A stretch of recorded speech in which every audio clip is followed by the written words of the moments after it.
como a maioria dos vinicultores de Andradas, né, de origem italiana, meu bisavô veio para o Brasil lá por volta de 1890, enfim, aí, como todo bom italiano, com amor à sua terra, começou a plantar o seu pequeno parreiral, a coisa vai aumentando, né? Então juntava a saudade da terra e o amor ao vinho. Com o tempo, isso vai virando negócio, vai aumentando, vem vindo os filhos, não é? E vai se tornando um negócio de família.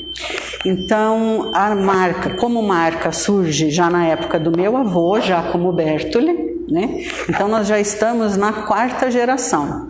Tomara que cheguemos na 5ª, não é? Então, o Giacomo produzia aqui em Andradas. Inicialmente ele até arrendava as vinícolas de outros produtores, porque veja, hoje você consegue vinificar em em centros de estudos, como a EPAMIG, por exemplo. Antigamente não, você tinha que erguer o seu próprio prédio, a sua própria instalação para poder vinificar. E Andradas chegou a ter 50 e tantas vinícolas. Eu sempre digo que 80% da cidade devia ser uva, porque quem não fazia vinho produzia a uva para os outros vinicultores. Infelizmente, as outras gerações vão surgindo, a lida com a parreira não é uma coisa simples, ela precisa de muito trabalho, muito empenho, muito amor, e o pessoal foi trocando por outras espécies, né? Retomando o café, enfim, por várias outras culturas. Tudo começou, né, com o meu tataravô, né, que a família residia na cidade de Vicenza, na Itália, né, e resolveram vir para o Brasil, porque a Itália na época estava passando, né, por uma crise e resolveram vir para cá. O meu bisavô, né, na época com 7 anos de idade, veio com a sua família. Eles se instalaram na cidade próxima, né, nós aqui, São João da Boa Vista, trabalhando na fazenda lá, né, ficaram alguns anos por lá, conseguiram juntar um dinheirinho. Em 1909, eles adquiriram um alqueire de terras aqui em Andradas, onde, né, é a nossa sede hoje, os vinhos Mutterli, e deram a sequência ao plantio da uva. Né? Só que no início, a plantação, né, eles fizeram a plantação, mas a fabricação dos vinhos, né, eles fabricavam os vinhos, mas somente para consumo próprio, né? Depois, né, com os amigos, tudo tal, um vai falando para o outro e tal, o que aconteceu? Começou já a expandir um pouco mais as vendas, né? Eles começaram a vender os vinhos a granel, nos barris de madeira, que aí eles eram vendidos, né, na cidade de São Paulo, aqui no interior de São Paulo. E com isso tudo, foi aumentando mais a produção, tudo, e em 1915 oficialmente foi fundada os vinhos Mutterli, né? Aí já com os maquinários, tudo, né? Já foi comprado toda essa parte. Não era ainda as máquinas grandes, mas era o que estava ao alcance, né, da produção, e o que estava engarrafando já, né, na época. Os meus avós, né, eles contavam pra gente das dificuldades que eles passaram, tudo nessa época, como que foi, né, até chegar aonde eles chegaram, né? Então foi uma fase muito difícil para eles, mas serviu de lição também para mim isso, porque o que acontece? Sempre eles mantiveram ali a tradição, né? Sempre unidos, fazendo o que gostavam, com muito amor, com muito carinho. E olha para você ver, a gente já tá, a família Mutterli, na 4ª geração, né? Então foi uma geração que foi passando aí de avô para filho, né? Para neto, e aí a gente já tá agora na 4ª geração. Com o falecimento do meu avô, né? O meu pai tomou a frente da vinícola, e eu pude, né, ter a oportunidade de estar trabalhando com ele hoje, de seguir à frente aí os negócios. O Vinhos Marcon, ele é bem parecido com as histórias dos outros. Vieram os italianos para cá, Muitos foram para, no nosso caso, foi no cultivo de café, para trabalhar no cultivo de café, para mão de obra. Aí comprando terreno, começaram a fazer o vinho próprio para tomar, depois começaram a comercializar, foi ganhando proporção, até que começaram a ir para São Paulo vender, ia em tonéis de madeira, desses aqui de 200 litros, chegavam lá, vendiam em jarra, não era nada engarrafado, era tudo, ia com jarra, com balde, essas coisas, pegavam lá o tanto, e era bem difícil naquela época, né, que a estrada já não era tão boa, então demorava cerca de 24 horas para ir e voltar diretão. Seu Paulo, meu avô, meu tio, todos eles lá dedicando para vender. Só que aí, com o passar do tempo, a fiscalização acabou fazendo que mudasse o jeito que era, aí tendo que engarrafar, aí foi indo com o tempo, foi comprando maquinário, foi comprando a ADE, que é onde a gente está, a gente tinha só a outra, foi aumentando os parreirais, comprando sítio, conforme foi aumentando a demanda nossa, e está na proporção que é hoje. Mas foi dali, desde eles, foi passando de geração, até chegar agora na quarta, quinta geração, né? Sim, vocês estão atualmente na quarta e na quinta geração. Quarta e na quinta. E o primeiro grande mercado consumidor de vocês foi a capital de São Paulo. Isso. Foi ali, eles faziam aqui e levavam para comercializar lá. Aí vendia dessa maneira, depois começou a engarrafar, acabou fazendo o jeito que está hoje em dia. E ao engarrafar, vocês também conseguiram outros mercados em cidades aqui do sul de Minas? Sim, aí o foco voltou mais para o sul de Minas, que é a região que a gente atualmente mais vende São Paulo também. Aí acabou ficando mais difícil de ir para lá, ainda mais dos tributos, essas coisas.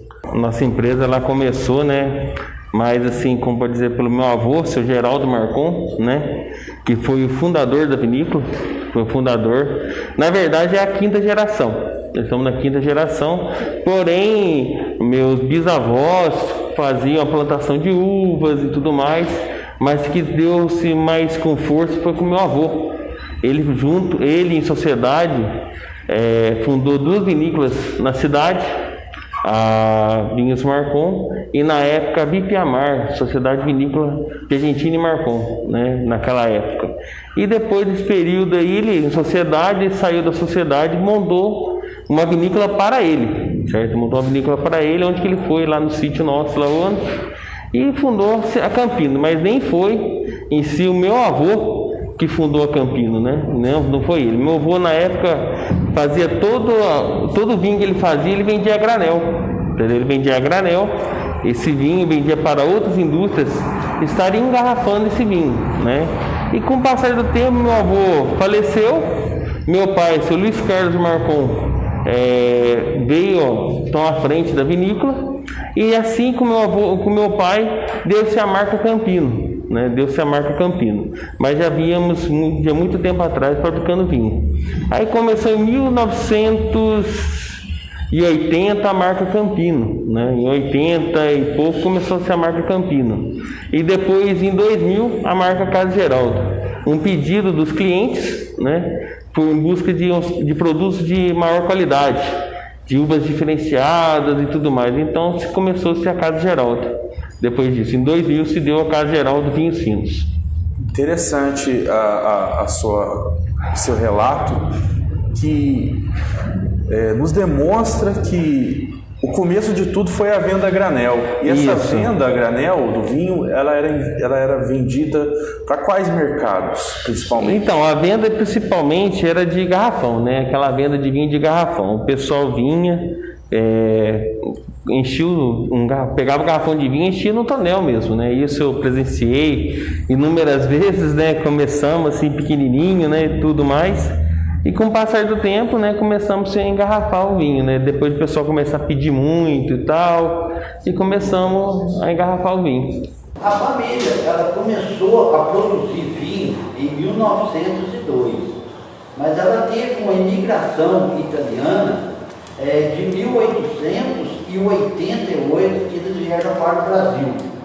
E chegando aqui no Brasil, eles foram instalados na cidade de São João da Boa Vista durante 10 anos. E depois desses 10 anos, compraram uma propriedade de terra e já havia alguns parreirais nessas terras que foram compradas. Aí depois, no ano de 1902, foi dado início à primeira safra. E uma coisa muito interessante que eu gosto de falar para as pessoas é que o meu tataravô, que foi o imigrante que veio da Itália, que ele trouxe a esposa e 3 filhos, foi ele que deu início à primeira safra em 1902. E justamente naquele ano ele produziu o vinho em janeiro de 1902 e ele faleceu em agosto do mesmo ano que começou a produzir vinho. Mas, graças a Deus, ele chegou a consumir o vinho que ele fez, ele chegou a tomar o vinho dele. E como o filho que veio na imigração dele ficou esse tempo todo em São João da Boa Vista, já estava com uma certa idade, eu acredito que devia estar aí com uns 22 anos, mais ou menos, aí ele deu 26 anos ele estava, que era o Francisco Basso, filho do Ângelo Basso, que era o que veio imigrante. Aí ele começou, então, ele continuou a produzir o vinho, certo? E isso daí foi trazendo de avô para neto, né? Que seria o mais certo, porque de pai para filho e de avô para neto. E aí a família foram indo, foram trabalhando com vinho, foram produzindo vinho, só que tinha um detalhe naquela época que os vinhos eram vendidos todos a granel. Então tinha as firmas de São Paulo que compravam os vinhos, aí eles vinham aqui, levavam o vinho para São Paulo, e depois de um período grande aí que foi passando, as vinícolas de Andradas começaram a engarrafar o vinho, porque dentro dessas vinícolas mais antigas, elas eram poucas que engarrafavam vinho na época. Aí depois começou a vir o engarrafamento, começou a ter o transporte, que na época não tinha transporte, eles tinham que levar esse vinho até a cidade de Espírito Santo do Pinhal, todo em carroças, em estradas que não era um caminho que eles iam até lá, entendeu? Então depois começaram a engarrafar, e aí foi dando a continuidade das vinícolas, produzindo vinho, foram aumentando. E teve umas épocas aí que fez a crise do vinho, que foi na onde que algumas adegas pararam de produzir vinho. Mas eu tenho até o orgulho de falar o seguinte, que Andradas, ela é uma cidade abençoada. Por quê? Andradas, ela não viveu só do vinho. Andradas é uma terra que produz de tudo. Hoje em Andradas a gente tem muita coisa, tem muita indústria grande, tem indústria de cerâmica, nós temos muita roseira, nós temos muita plantação de banana, nós tivemos uma época de uma agropecuária muito grande aqui, que produzia cenoura, produzia alho, entendeu? Então Andradas, mesmo com essa crise do vinho, que as adegas foram parando, o pessoal foram abrindo campo de outro mercado, que é o que não tem em outras regiões. Tem muitas regiões que elas são específicas só em uva e vinho. Lá eles não conseguem, por exemplo, o Rio Grande do Sul, lá eles não têm uma plantação de café, eles não têm uma plantação de cana, porque a região deles não aceita esse tipo de agricultura. E nós aqui, graças a Deus, somos graciados com esse clima que nós temos aqui.